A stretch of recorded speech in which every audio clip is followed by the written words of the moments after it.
هموطنان عزیز سلام. خداتون هر کجایی که هستین جور و صحتمند و سلامت باشین. بازم شما را خوش آمدگویی میکنم به یکی دیگر از ولاگوهای گردشگری بنده عمران فیضی، گزارشگر فرهنگی و اجتماعی در خدمت شما هستم. قبل از اینکه ویدیو شروع کنیم اول ویدیو لایک کنیم، بعد سابسکرایب کنیم، بعد علامه زنگوله فشار تا همه اعلانهای ما دریافت کنیم. و امروز طوری که مشاهده میکنیم آمدم در حصه مسجد جامع بزرگ شهر هرات. آمدم که از خود مسجد جامع بزرگ شهر هرات یک ولاگی برای شما عزیزان جور کنم تا آخر ویدیو ما را همراهی کنیم.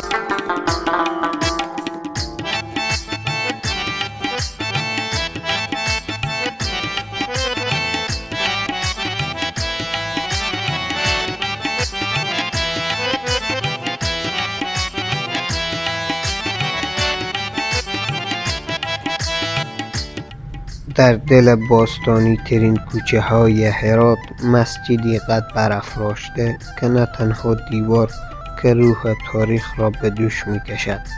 اینجا مسجد جامع بزرگ شهر هرات است.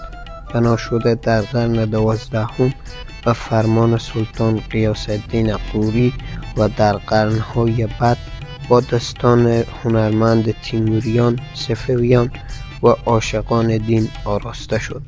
کاشیکاری های فیروزه‌ای، گنبدهای سرافراز و صحنه هایی که صدای هزاران نمازگزار را در دل دارند.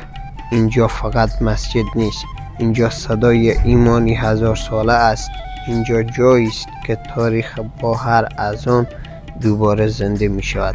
زائر می آید، تماشا می کند، سجده می زند، آرام می گیرد و با قلبی سبکتر از میان دروازه های آبی مسجد عبور می کند.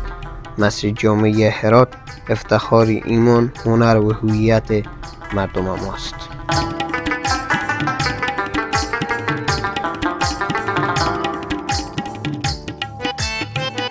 هموطنان عزیز، این برنامه به منجی به پایان میرسه. امیدوارم که از این ولاگی که امروز برای شما تیار کردم لذت کافی را برده باشین.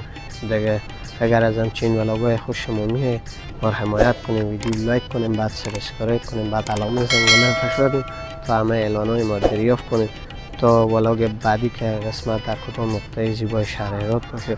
شما را به الله پاک و بی‌نیاز میسپارم. خدا حافظ.